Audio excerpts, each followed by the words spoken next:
Let's drive the talk. Welcome to Aris Talk, ngobrolin seputar otomotif.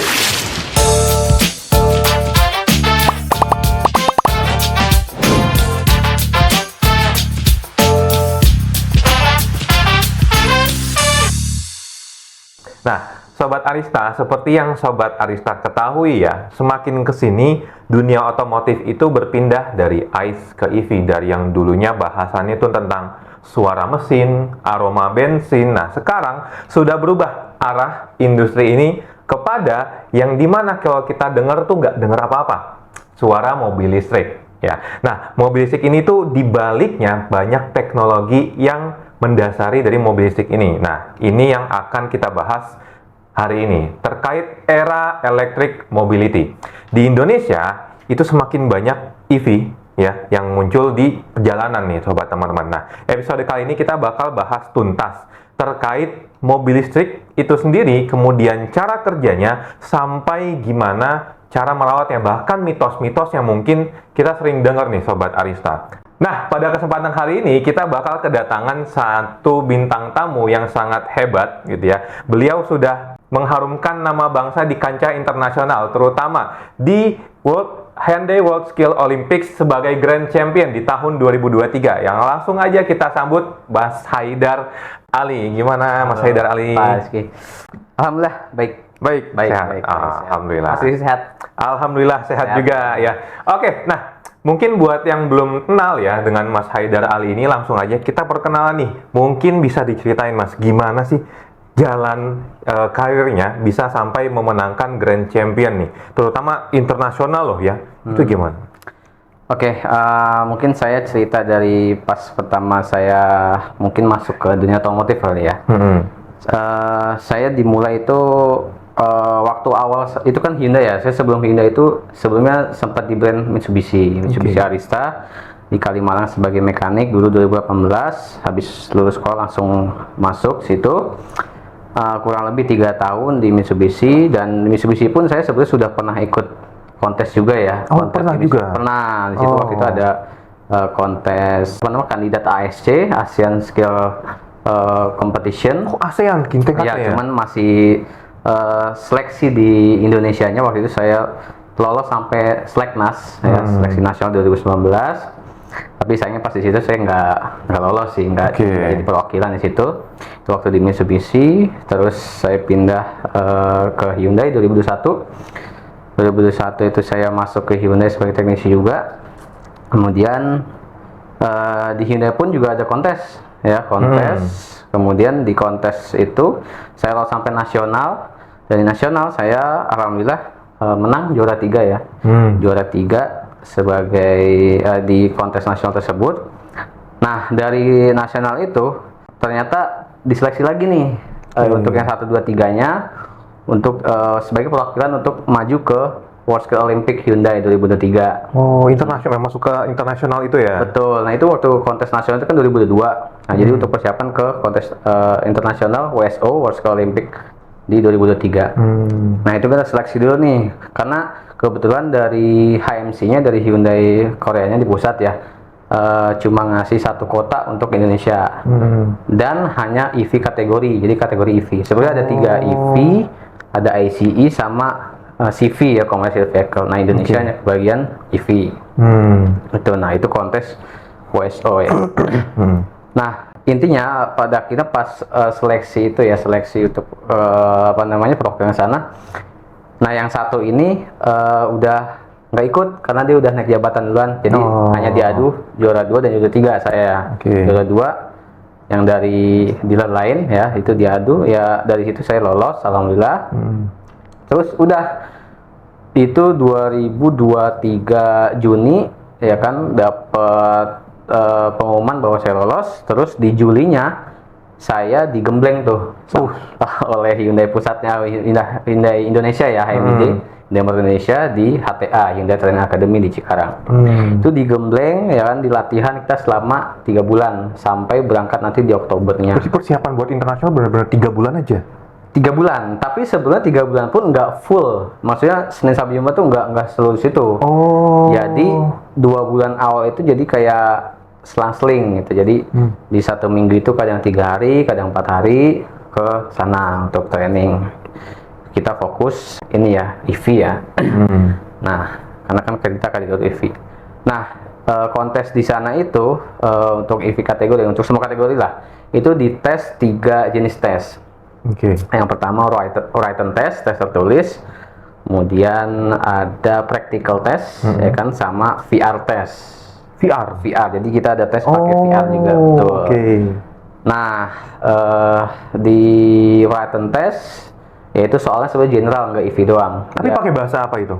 Bahasa Inggris. Pakai bahasa Inggris. Bahasa Inggris. Jadi dari HMC itu sebenarnya ngasih pilihan mau pakai bahasa asal negara atau pakai bahasa Inggris. Ya dari kita HMID gitu ya, dari Indonesia milihnya bahasa Inggris gitu.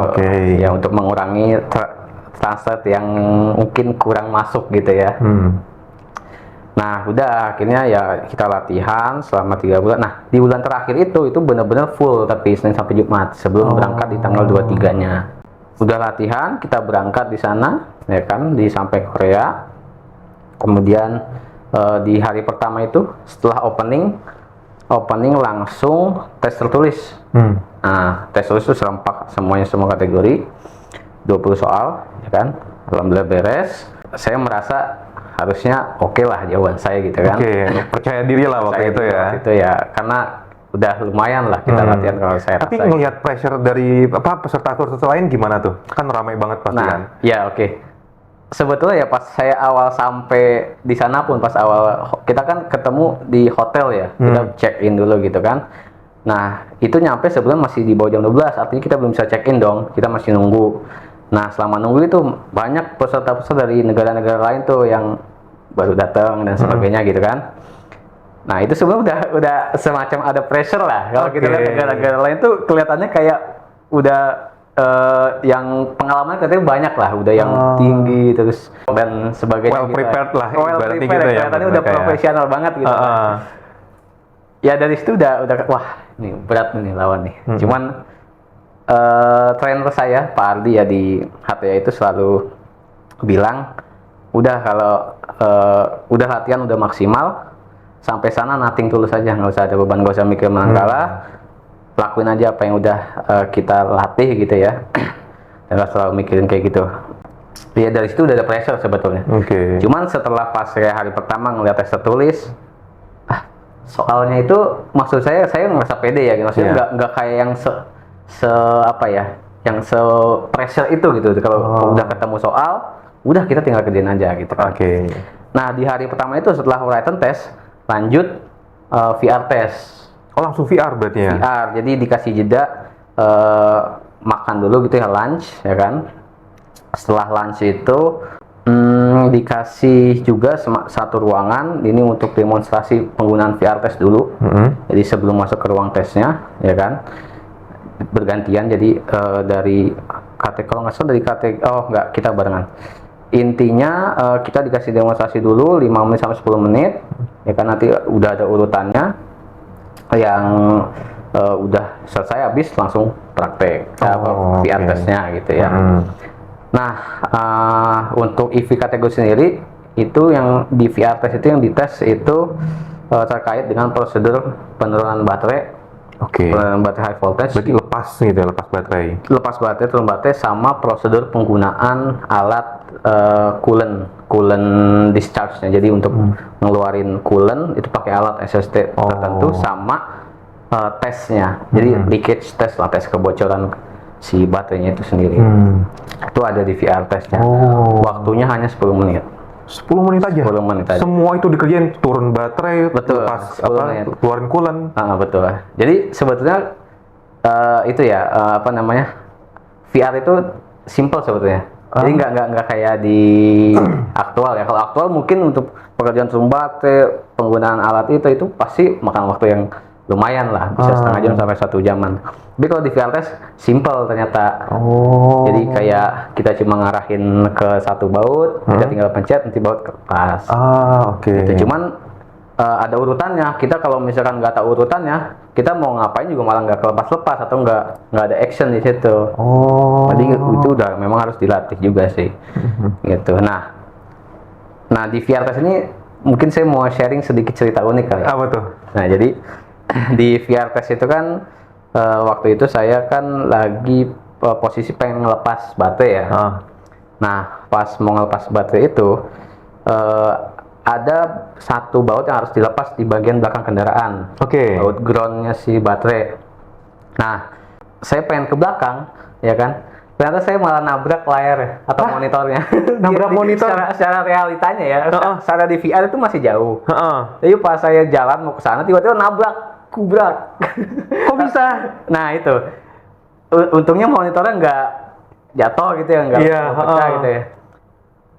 Nah, tapi bener-bener itu jalan ke belakang, bagian belakang mobil. pengen ke bagian belakang mobil di dalamnya, di layar. Iya. Aktualnya malah udah nabrak. Deg-degan dong pasti. Pasti itu udah panik, udah buyar. Bahkan yang pendamping saya, trainer kan ikut juga, trainer saya tuh sama satu lagi ya, trainer satu lagi. Udah ngeliat, udah pasti, ini udahlah, udah nggak dapat Bener-bener poin. di luar dugaan bakal nabrak gitu ya? Iya, benar. Itu sampai nabrak. Tapi untung nggak kenapa-napa sih. Terus itu udah panik, udah ngabisin berapa waktu, ya kan? Saya bingung ini gimana cara turuninnya. Terus ya udah saya diem sejenak gitu ya. Saya coba Cool down dulu gitu cool down, terus mengulas latihan dulu ya kan, latihan pasti ini. Saya ingat satu saran gitu ya dari trainer saya itu, tenang dulu ya kan, ambil napas. Kalau kita ada di satu tempat gitu ya, kita mau ngelakuin apapun, kita harus orientasi medan itu, artinya kita harus amatin senjata apa yang kita punya nih, alat apa yang kita punya di sekeliling kita, ada sesuatu kita harus perhatiin. Nah ya udah, saya keingat itu ya kan, saya diam dulu, tarik napas sampai saya tenang dulu. Nah pas saya amati, ada di situ tuh, di dalam itu ada semacam kotak gitu, tombol kotak warna hijau. Kalau dipencet, posisi saya berubah jadi belakang. Jadi nggak perlu jalan Nggak perlu sebenarnya. sebenarnya. Kalau mau pindah itu kita tinggal mencet, kita jadi di belakang mobil gitu. Mungkin pada saat waktu itu udah kerasa banget pindah ke dunia itu kali ya, jadi harus Udah, jalan. Karena VR ya, Iya. virtual reality udah berasa banget kayak alah, real gitu. Kita iya. jalan di itunya jalan. Nah akhirnya ya udah, setelah berhasil tuh di belakang mobil, lancar tuh, buka baut ya kan, ke depan lagi turun, terus pemasangan alatnya segala macam, penggunaannya itu lancar sih. Alhamdulillah nggak ada kendala apapun di situ, sampai akhirnya selesai di waktu 9 menit 50 detik kalau nggak salah. Jadi Tipis banget berarti banget, sisa 10 detik lagi. ya. Nah setahu saya yang di EV kategori itu, yang untuk VR test ya, itu hanya saya yang kelar. Oh iya. Ya, setahu saya. Waktu pas di bagian saya kan ada layar monitor tuh. Siapa yang mimpin tertinggi gitu kan. Kayak game gitu lah. Iya, leaderboard gitu ya leaderboard maksudnya. gitu. Nah, kalau saya lihat, saya yang paling full nilainya. Yang lain pada 3/6. Terus Maksudnya nggak komplit nggak penyelesaiannya. komplit. Nah, jadi udah ke waktu habis gitu. Cuman kalau untuk yang ICE kategori, kalau saya sih ada banyak yang kelar sih. Kayak gitu sih. Ya udah, itu alhamdulillah VR karena udah komplit.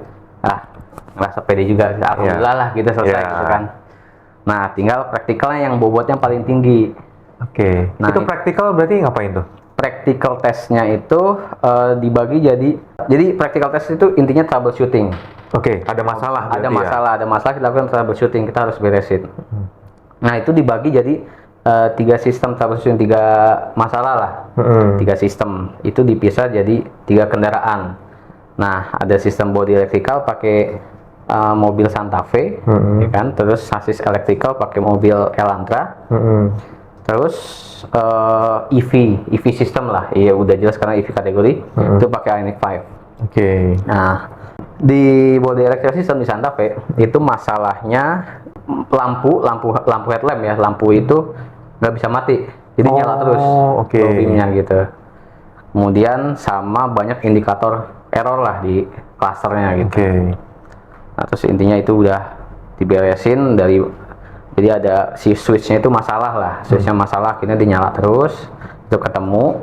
Kemudian ada satu modul yang nge-short, akhirnya indikatornya nyala terus, itu udah solve lah. Terus lanjut ke sasis electrical yang Elantra, sama indikator problem sama setirnya berat. Itu ya, itu ada ada yang diputus, kabel diputus, kemudian ada yang di short juga. Di short itu artinya satu jalur ini kan harusnya nggak boleh menyatu, menyatu itu. Itu ada juga. Ya itu kelar juga alhamdulillah. Selesai itu ya. Selesai itu.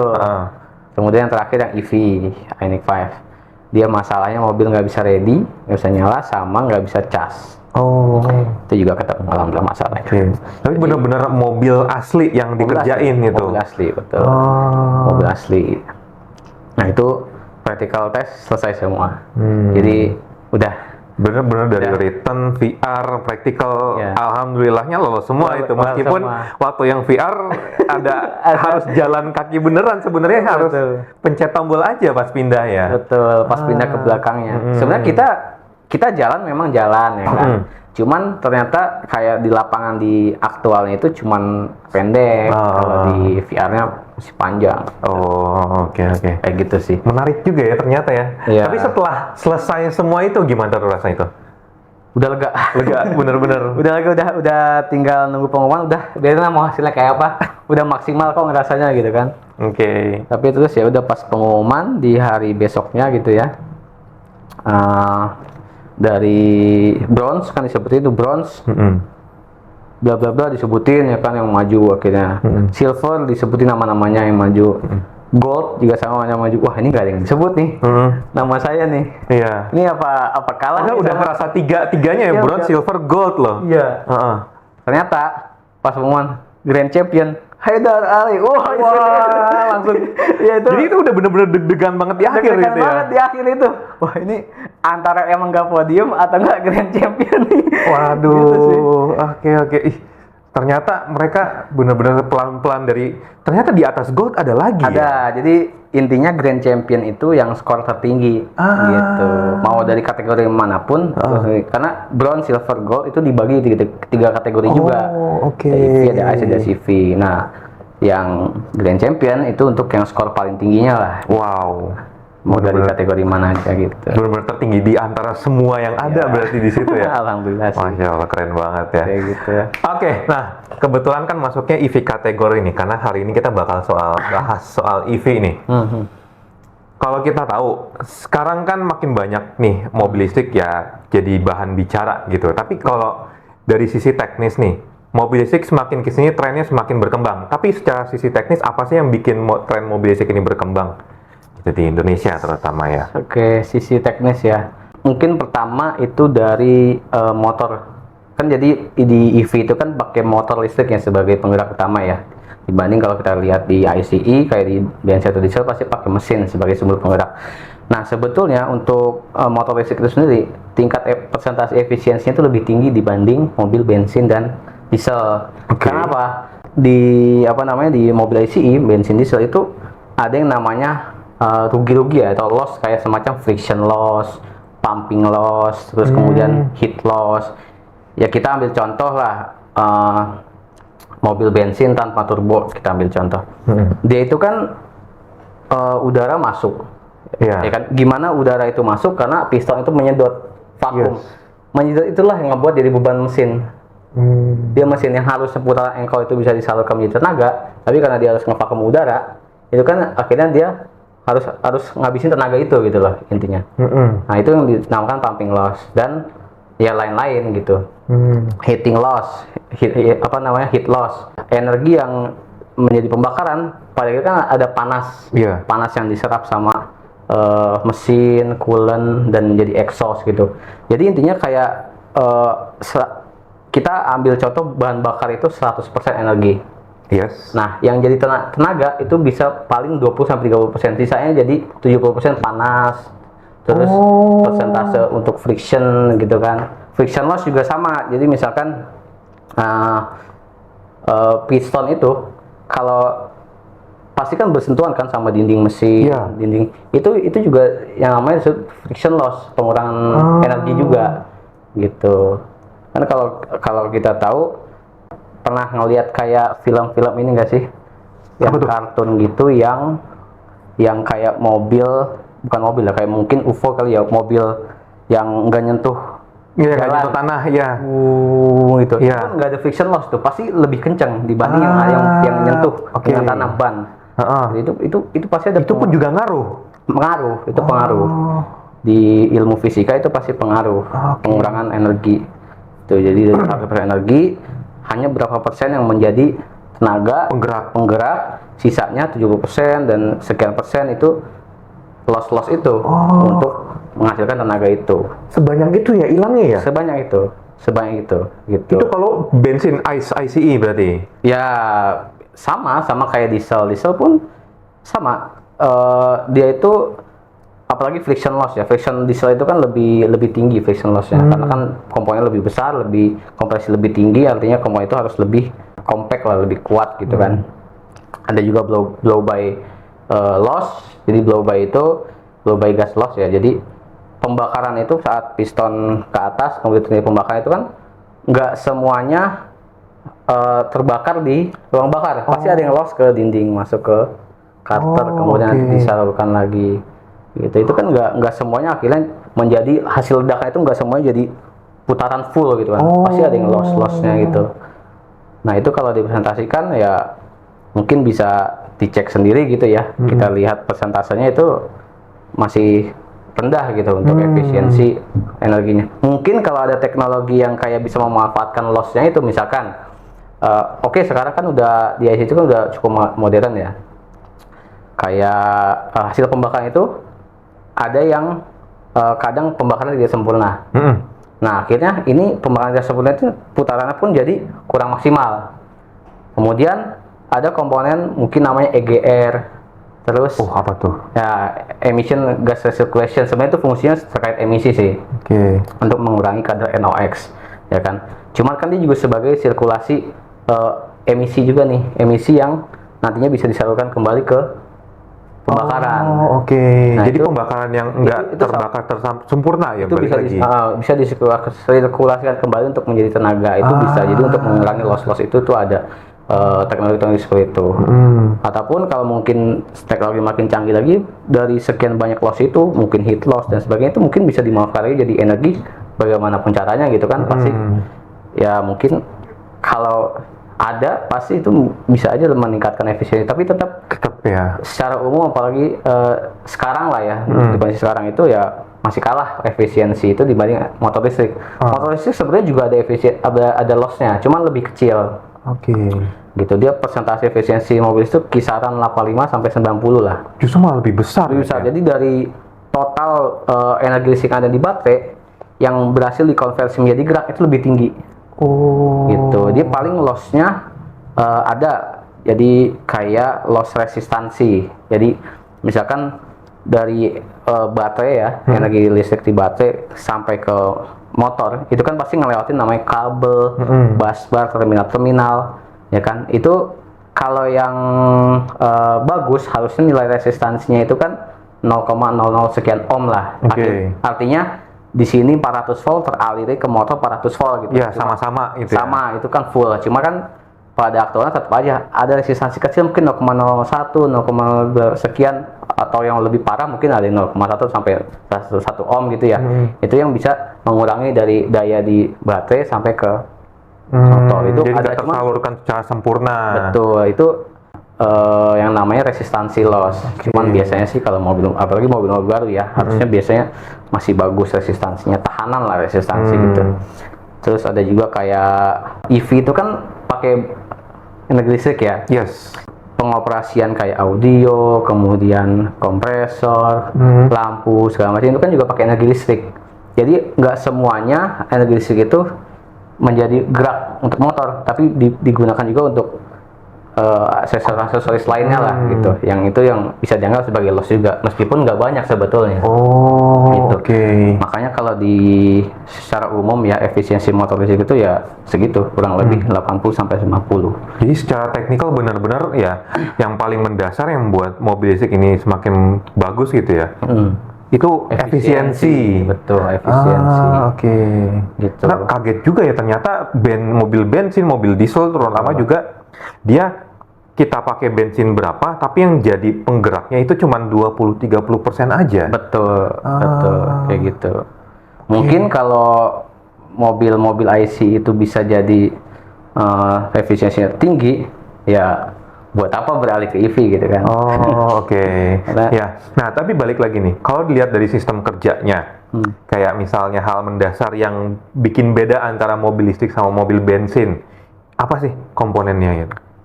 Paling jelas lah ya, yang untuk mungkin penggeraknya gitu ya. Yang jelas di mobil bensin atau diesel ICE ya, itu pakai bahan bakar pastinya ada tangki, ya kan. Nah kalau di EV analoginya adalah Baterai. high voltage battery, Iya. gitu kan, sebagai sumber penampung energi listrik. Nah terus di EV itu juga ada namanya inverter atau MCU, motor control unit. Dia mengatur inverter. Nah inverter itu dia merubah dari DC ke AC. Nah baterai itu pakai arus DC. Oh, Jenisnya DC. oke. Direct current, jadi arus arah. Nah kalau di di IC itu nggak ada namanya inverter, Inverter nggak karena kan ada. dia pakai bensin, dia udah tinggal ngalirin pakai pompa, injektor nyemprotin. Oke. Nah, kalau ini nggak, kita listrik pakai DC diubah ke AC. Diubah ke AC untuk apa? Untuk menggerakkan motor, karena motornya pakai motor jenis AC 3 fasa. Oke. Tuh, jadi AC 3 fasa itu ya intinya dalamannya ada magnet, kemudian ada kutub-kutub.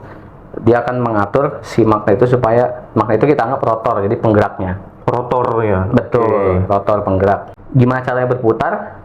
Ya kan, kalau kita tahu magnet itu kan ada Ada kutub utara, ada kutub selatan. Gimana Ya. cara berputar? Si stator itu lawannya si rotor.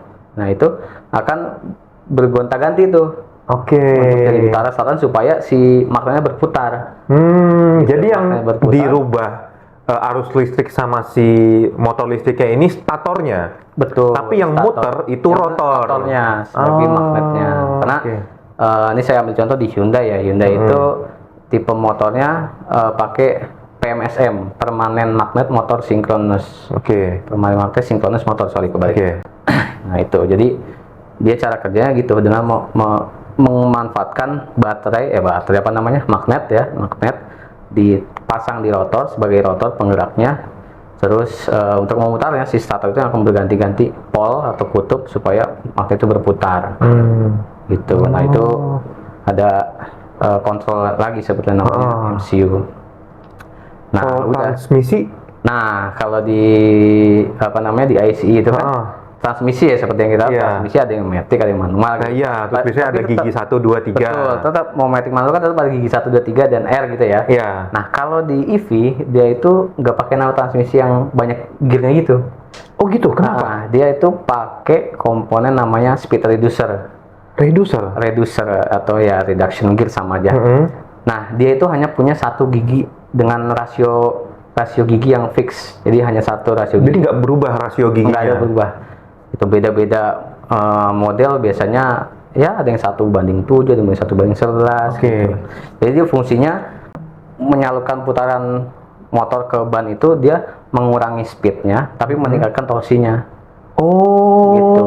Jadi sebenarnya EV itu tuh pun nggak perlu pakai nggak perlu pakai transmisi. Kenapa? Karena torsi yang dihasilkan oleh kecepatan yang dihasilkan oleh motor itu Kenceng langsung.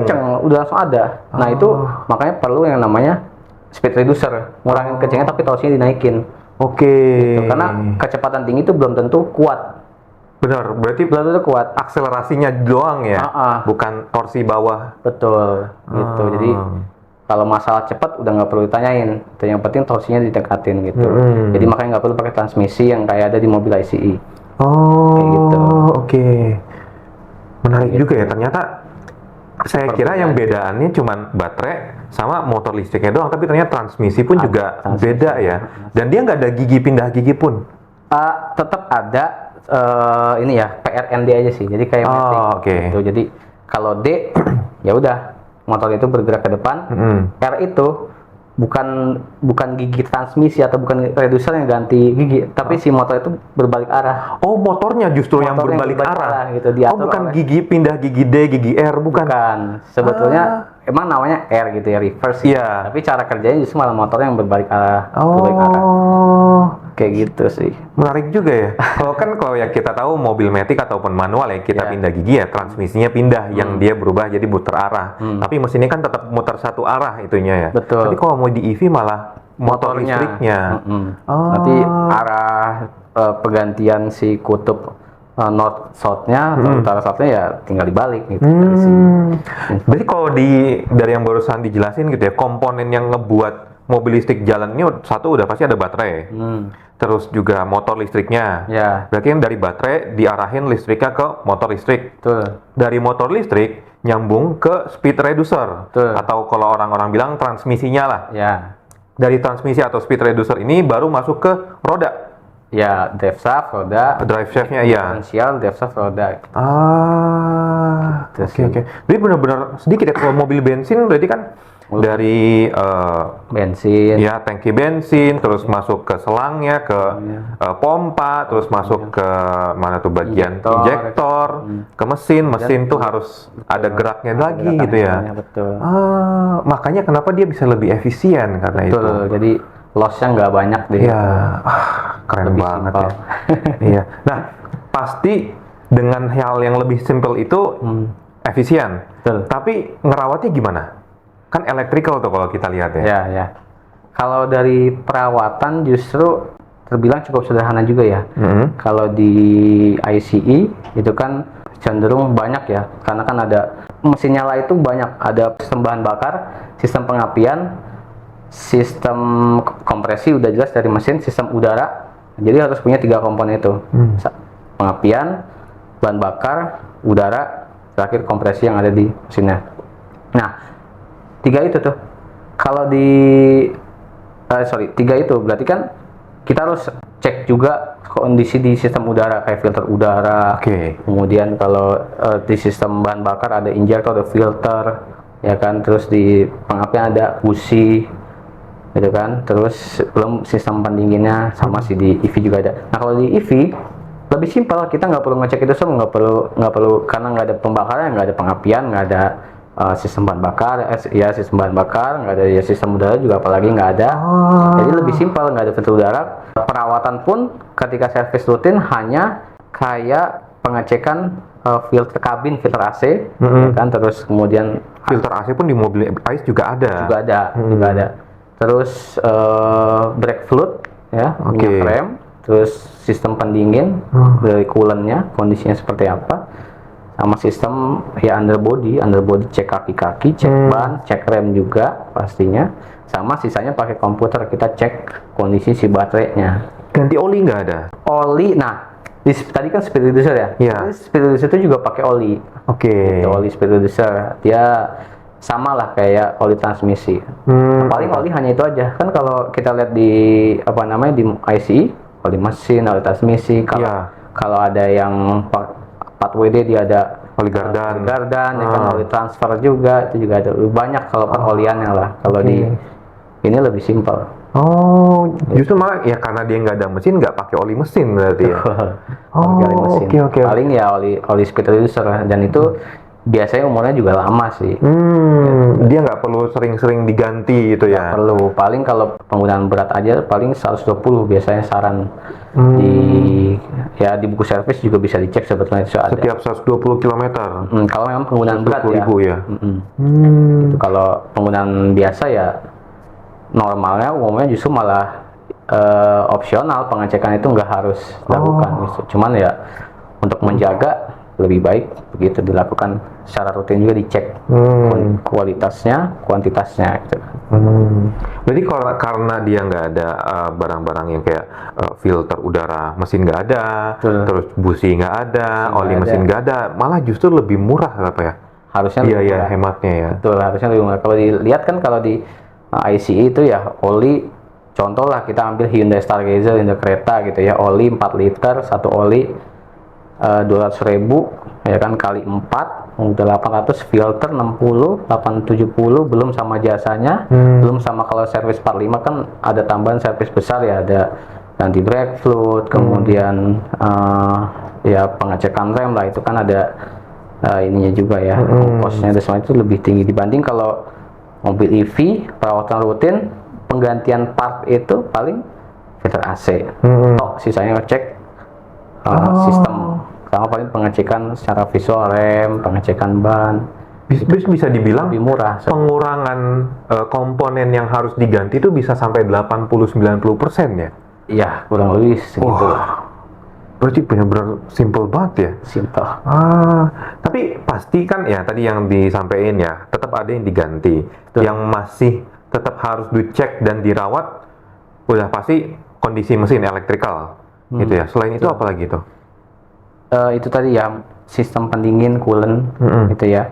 Karena umumnya untuk EV itu pakai sistem pendingin tipe cair.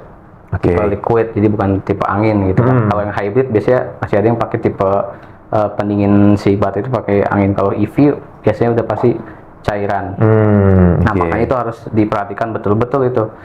Karena baterai sendiri apalagi yang umum di Indonesia itu masih pakai lithium ion. Gitu, itu lithium sendiri kan cukup terbilang resiko ininya ya, overheat itu pasti ada.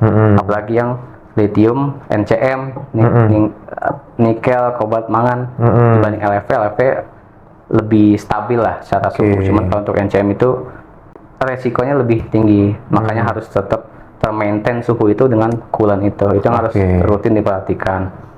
Sama ya pengecekan ban, ya kan, karena EV itu kan torsinya besar, otomatis grip ban itu harus kuat kan. Nah, itu juga mempengaruhi keausan ban yang bisa dibilang lebih cepat lah.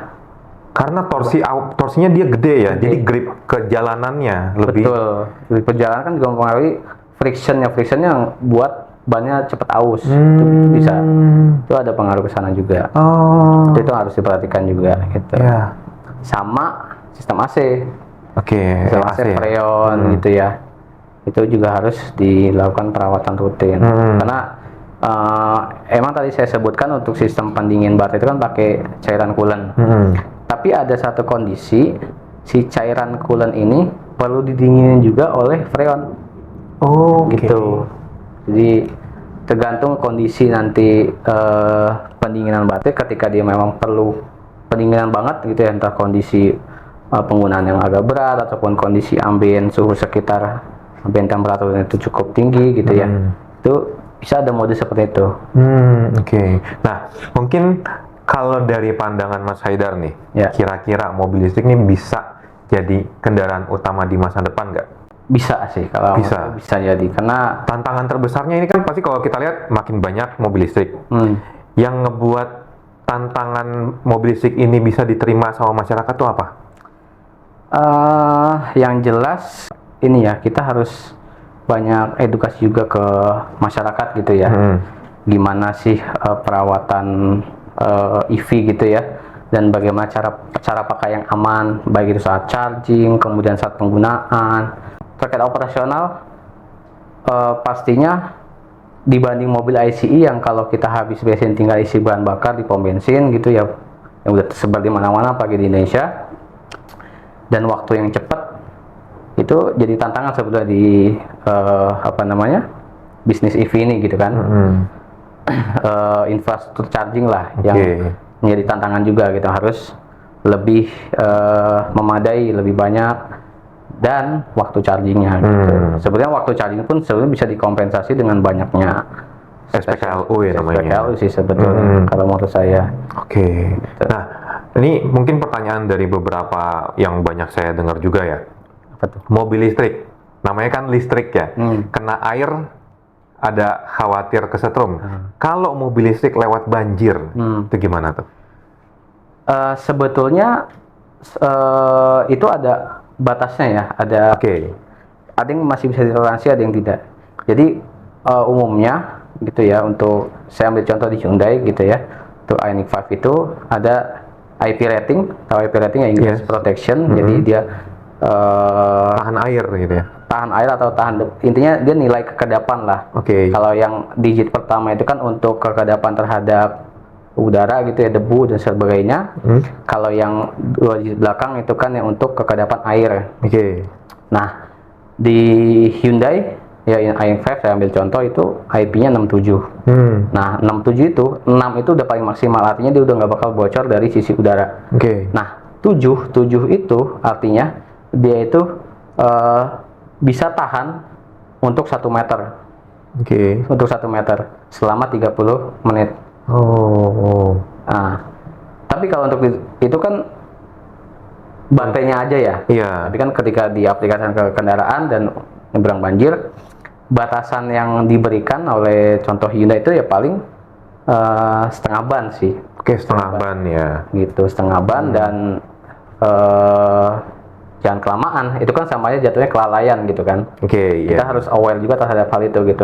Itu batasan yang diberikan dan ya kalau memang urgent, it's okay gitu. Cuman kalau tidak bisa ada alternatif lain, lebih baik jangan lewatin banjir gitu. Oke. Cuman ya kalau kondisi mungkin tiba-tiba banjir, itu yang harus kita tahu juga. Kita kalau bisa jangan masuk ke kendaraan dulu. Oke, berarti intinya meskipun bisa mobil listrik ini ngelewatin banjir, bukan berarti emang harus terus jalan gitu ya. Kalau misalnya ada alternatif lain ya, Betul. lebih baik dipilih kering, maksudnya gitu ya. Sebetulnya sama halnya kayak mobil ICE lah. Mobil Oke. ICE emang kalau kena banjir aman kan? Enggak juga. Enggak juga ya, masuk ke mesin Bisa masuk jadi ke ya. mesin, betul. Cuman mungkin yang dikhawatirkan ketika masuk air itu listrik nyember gitu. Betul, iya. Nah itu Jadi belut listrik nanti di banjir. kayak gitu. Nah kalau ini ya mungkin saya mengingat sedikit pas sertifikasi EV gitu ya. Oke. Ketika mobil itu terendam banjir mungkin lebih tinggi, sebagai teknisi kita itu nggak boleh langsung ke mobilnya. Kita harus amankan sekitarnya dulu, setidaknya sampai surut, sampai kering, baru kita bisa melakukan action ke mobil tersebut. Itu sama halnya dengan pelanggan yang punya mobil EV gitu ya. Ketika mobil itu banjir, nggak usah maksa ke dalam gitu, nggak usah maksa buat kendarain gitu. Lebih baik surut dulu baru bisa kita ini. Berarti harus nunggu kering dulu lah. Betul. Ibaratnya ya. Itu masuknya ke ya safety sih. Safety ya pastinya ya. Oke. Nah, kalau ini juga nih, pasti kan orang-orang yang mau beli mobil listrik tuh kepikirannya kalau baterai habis atau mungkin jangan sampai habis deh, 10% aja. Itu masih aman nggak buat dipakai jalan? 10% itu mobil bisa jalan, ya kan? Tapi dia akan muncul indikator power limit, gambarnya kura-kura warna kuning gitu. Oke. Nah, itu biasanya output motor akan dibatasi. Oh. Gitu. Jadi kita nggak bisa gaspol maksimal lagi. Jadi dibatasi untuk safety, untuk melindungi baterai. Karena baterai itu ketika sudah 0%, itu bisa jadi akan ada semacam degradasi atau pengurangan SOH lah, state of health-nya si baterai. Nah, alangkah baiknya kalau udah rendah, segera dicas gitu. Oke. Itu memang masih bisa, cuman lebih baik segera dicas. Segera dicas saja berarti ya kalau udah 10 atau mungkin udah low lah intinya Udah gitu low. ya. Gitu. Itu mempengaruhi state of health tadi ya. Jadi kesehatan baterai itu kan pengaruhnya bukan hanya tadi ya sel. Oke, baterainya sendiri gitu ya. Tapi banyak sih sebetulnya, kayak penggunaan berat, sering ngecas itu sering pasti low. Nah, terus satu lagi nih, biasanya juga ditanyain nih. Mobil listrik kan nggak ada suara ya, kalau kita tahu ya.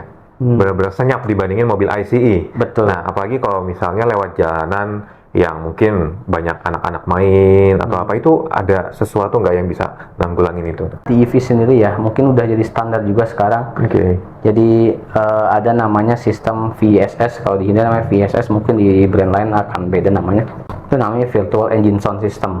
Oh, suara buatan. Suara buatan Virtual Engine Sound. Jadi mobil EV kan nggak ada suaranya, nggak kayak mesin yang ada pergerakan piston, klep dan sebagainya, sehingga orang bisa tahu ini ada kendaraan lewat gitu ya. Tapi kalau di EV dia karena nggak ada mesin, dia pakai sistem itu VSS. Jadi dia akan semacam ada bunyi itu aktif saat mobil itu jalan pelan. Jalan pelan itu kecepatan ya dari 1 ke 20 kalau nggak salah, 20 atau 25 gitu. Di kecepatan rendah itu ada suara, suara itu ya, dengung suaranya. Itu memang khusus untuk safety pedestrian sih. Jadi orang-orang yang sekitar gitu ya, itu bisa tahu kalau ada mobil lewat. Oke, iya, karena yang kita tahu kan memang nggak ada suara apapun gitu ya kalau di mobil sih, tapi ada suara virtual yang Suara buatan. keluar dari mobilnya itu. Betul, itu suara buatan. Oke. Nah, kalau misalnya balik lagi ke yang mobil mati tiba-tiba atau baterai habis, mau di towing, kan kalau kita tahu kan kalau motor listrik dipaksa muter kan bahaya ke bagian magnetnya ya. Betul. Nah, itu ada cara tertentu nggak buat supaya bisa di towing? Nah, untuk towing itu sendiri memang lebih bagus, lebih baik ya di towing ini ya, dinaik ya, di towing. Oh, towing gendong gitu ya? Towing gendong gitu, jadi Oke. full semua naik, bukan yang diderek. Memang lebih bagus begitu. Cuman kalau memang ya mungkin kondisi gitu ya harus diderek, kita harus tahu dulu mobil ini penggerak mana, depan atau belakang, motornya di mana gitu kan. Jadi supaya yang diangkat itu justru yang motornya. Oh. Karena kalau motornya itu dalam keadaan mati, kita putar, kita dorong ataupun kita derek gitu ya, itu bisa merusak si komponen si EV di apa namanya, di inverternya. Oh, gitu ya. Inverternya gitu. Karena di EV itu ada namanya regenerative braking. Oke. Nah, regenerative braking itu apa? Itu adalah kondisi di mana EV itu sedang deselerasi, baik lepas gas atau direm lah deselerasi, yang saat motor itu berputar, ya kan, dia akan berperan sebagai generator. Si magnetnya itu karena dia berputar dan adanya coil, dia akan menghasilkan Listrik. ya elektroinduksi lah, menghasilkan listrik, masuk ke IGBT convert ke jadi DC, masuk ke baterai. Cuman kalau kondisinya mati, IGBT itu nggak bekerja seperti itu, dia justru malah akan terbebani listrik yang banyak itu ketika derek atau ketika dorong gitu ya, itu akan membebani si IGBT-nya, yang ada jebol kalau Bisa paksa derek. kebakar gitu ya, karena Betul. masuk listrik tapi nggak bisa ngalirin lagi. Betul. Nah, sebetulnya kalau kondisi darurat boleh aja didorong, tapi maksimal hanya 10 meter. Gitu biasanya. Oke. Berarti ya baiknya kalau towing gendong aja ya, Betul. yang aman ya. Kalau derek kan bisa mungkin berkilo-kilo malah. Baik, jadi ya kalau emang derek paling tidak yang ban yang dinaikkan adalah yang lokasi motornya itu depan atau belakang. Oke. Biar Berarti harus tahu dulu nih penggerak depan atau penggerak belakang berarti ya. Nah, yang kita tahu kan makin kesini mobil listrik makin banyak gitu ya. Yang bikin optimis Mas Haidar gitu terkait perkembangan mobil listrik ke depan itu apa? Mungkin ya kalau di Indonesia itu memang masih banyak ya pengguna ICE dibanding EV, tapi sekian harinya gitu ya, sekian waktu kita kesini tuh banyak juga kok masyarakat yang mulai paham gitu ya terkait EV itu sendiri untuk efisiensi, apalagi kan didukung pemerintah juga. Kemudian dari operasional juga jauh lebih murah kan kalau pakai EV itu. Coba kalau listrik per kWh paling berapa? 1.200 ya.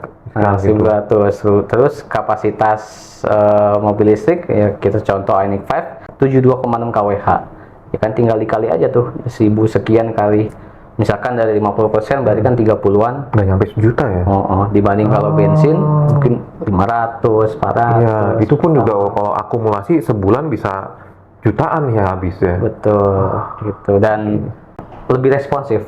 Jadi mungkin itu bisa menambah minat masyarakat lebih responsif, jadi menambah pengalaman berkendara gitu. Lebih berbeda lah dengan ICE lah. Iya, berkendaranya gitu. Oke. Nah, tapi kan pasti masih ada nih yang ragu gitu sama mobil listrik. Itu pesan mungkin buat mereka yang ragu itu apa? Buat mereka bisa tertarik sama mobil listrik. Lebih baik dirasakan dulu. Test drive dulu lah ya. Test drive dulu. Karena biasanya yang buat orang khawatir gitu ya, justru orang yang belum nyobain gitu. Orang yang belum nyobain gitu, kekhawatiran biasanya dikarenakan belum pernah nyobain gitu kan. Dan jangan khawatir terkait dengan hal-hal kayak wah nanti kebakar dan sebagainya. Enggak kok, sebetulnya di EV itu apalagi yang sudah ada sekarang itu kan sudah modern, udah banyak perlengkapan safety yang ada di EV.